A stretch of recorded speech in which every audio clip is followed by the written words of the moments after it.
ಭಾವ ಸುಖ ಇಲ್ಲದವನು ಯಾವ ಮಠಕ್ಕೋದರೇನು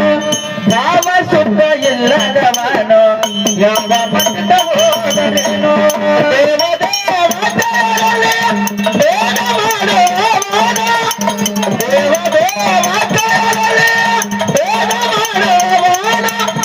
ಮುಕ್ತಿ ಮಾರ್ಗದೋಗಿ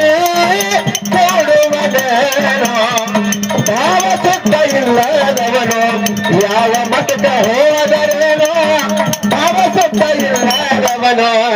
ಯಾವ ಮಠದ ಹೋದರೇನು ಮನದ ಮೈಲಿಗೆ ತೊಳೆಯಾದವನು ಮಡಿ ಉತ್ತರೇನು ಮನದ ಮಲಿನ ತೊಳೆಯಾದವನ ಮಡಿ ಉತ್ತರೇನು ಮನದ ಮೈಲಿಗೆ ತೊಳೆಯಾದವನ ಮಡಿ ಉತ್ತರೇನು ಮನದ ಮಲಿನ ತೊಳೆಯಾದವನ ಮಡಿ ಉತ್ತರೇನು ಏನ ಗುಣದ ಮನುಜನಿಗೆ ಶಿವ ಬಲಿವ